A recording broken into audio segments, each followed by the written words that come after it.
Best thing about Expatrio is that you can activate your health insurance, also your blocked account after you get to Germany. Everything online on our platform. You don't have to go to banks.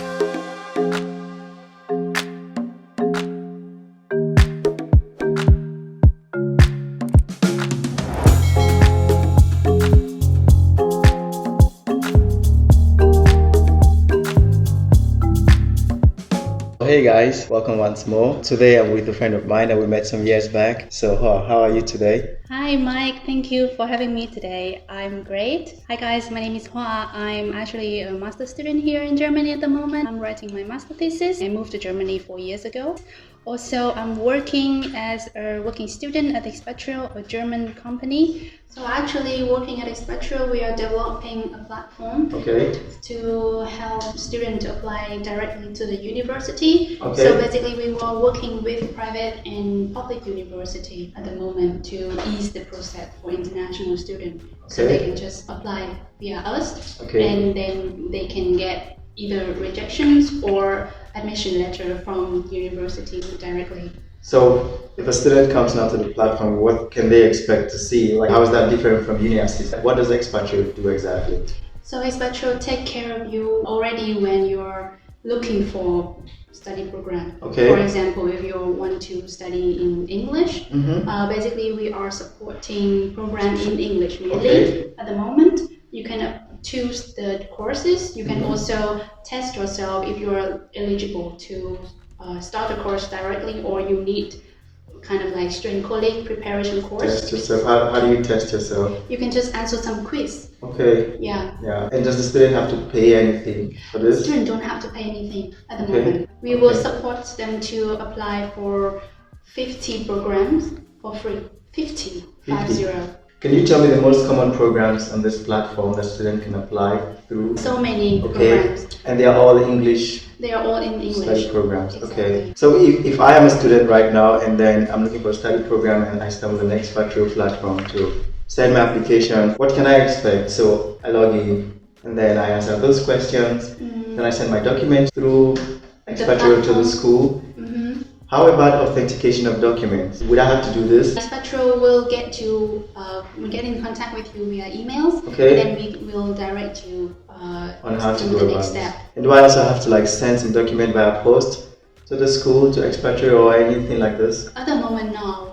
You just need to upload your scanned document online to our platform, and then we will process for them. I think it's really nice to have something like this because it simplifies the process. Our main products are blocked account and health insurance. So basically, when you apply for a visa from your home country, you need blocked account to secure your living expense here in Germany during your study, also you need a travel insurance. So with Expatrio, you can apply for 3 of those things all together in our platforms, and everything will be sent via email to you or via our user portal. Everything is online. You can upload and download your documents online. Best thing about Expatrio is that you can activate your health insurance, also your blocked account after you get to Germany. Everything online on our platform. You don't have to go to banks. You don't have to go to post office to prove your identity. So how do you guys verify the student identity and also that the student is here? Because I feel like one of the reasons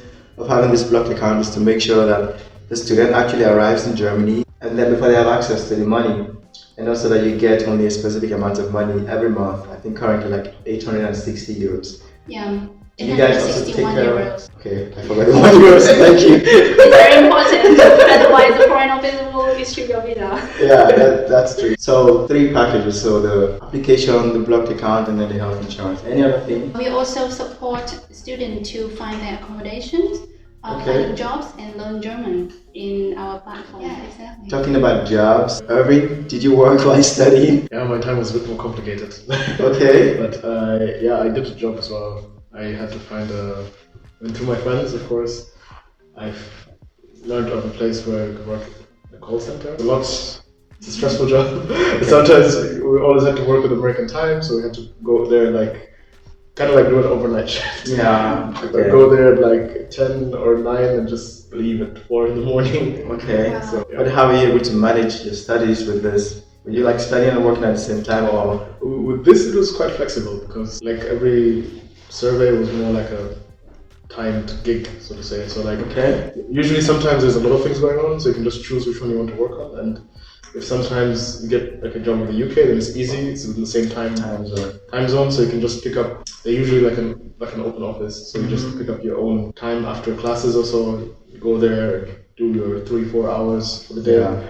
Or sometimes you have a full 3 day in the university. Because with my course, it was more or less, it was like 20 hours of lecture time. So 20 hours within your awake or available time to work and do other stuff as well. So it was always easy. But then after the studies, like, what do you think one should consider when applying for a job after studies in Germany? Depending with what you're studying. That's right.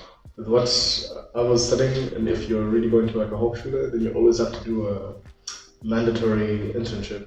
Okay. And I think it's a really great opportunity because from this, in my case, and once I started doing this internship for 1 semester, so it's a full-time job, you don't study for 1 whole semester. Yeah. And after this internship is over, usually you can stay at the company and then you continue doing a part-time job with this company, and you're no longer doing like this random jobs anymore to get money.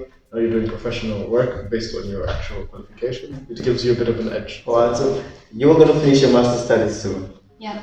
Do you want to work after your studies, or trying to go for a PhD? Or? I think that I will stick with my job. It's really interesting what I'm doing now. Okay. Supporting international like myself. Okay. And from my hometown, okay. It is a very meaningful job. Mm-hmm.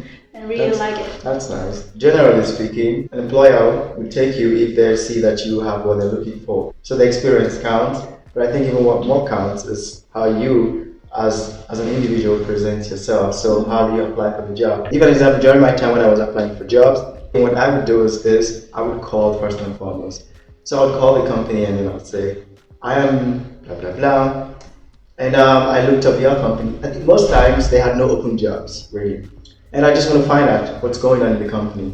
I read this and I just want to confirm, is this actually what you guys are doing? What kind of challenges are you currently facing as a company? What I was doing there was to find which company has a problem that I can actually solve based on my experience and then based on my educational background. And I did like a short list of some of them before I started applying. So when I send my application, I make reference to the call that I made some time ago and with whom I spoke with, and also that this person informed me about this problem that they are facing and that I think I can help them solve it because I've done it before in XYZ place and my educational background also qualifies me. Really simple. In just one paragraph, it's there. And I feel like if you have this, it also adds a personal touch to the application letter, and also the fact that you've also made the effort to reach out to them before. This really, really makes you stand out. But again, it also depends. There are so many variables. Maybe this time factor, you know. It depends on how many offers you have. That's one, and also when you start applying for a job. So typically, I would recommend to someone who's still studying, already like 6 months before the end of her studies, if you already know, to begin to apply for jobs, you know. Exactly. So I think if you start this early enough, you would have enough time to study the companies, check them out, and tell them that, hey, I am coming in 6 months time, guys. So tell me, do you have something for me? I feel like maybe people, like me typically after my master's studies, I had no idea what I wanted to do. I think I took 1 year to just chill and did nothing before I really started to apply to jobs. So that kind of affected it. But if you know and you can plan in advance, I think it just makes sense maybe 6 months before the end of your studies to already start looking at companies and then sending, really good applications to them, and this also shows your level of seriousness. And if I mean, the reality is that you lose most of the applications anyway, so you can just start losing these applications earlier than later. So that even when you're finishing your studies, you get more of a clear vision of like how the industry is like. It's really important because like sometimes you're in your studying and you're like, everyone's saying, oh, this is the best thing in the industry right now, you can get a job anywhere, blah blah blah, and like then you're just finishing your studies normally, you don't know what's going on. That's right. And then you finish and all of a sudden you realize it's still difficult to get I think the worst part is people going for a particular study program because there are more job opportunities in that study program, only for you to finish and you find out like no one gives a fuck about what you studied, really.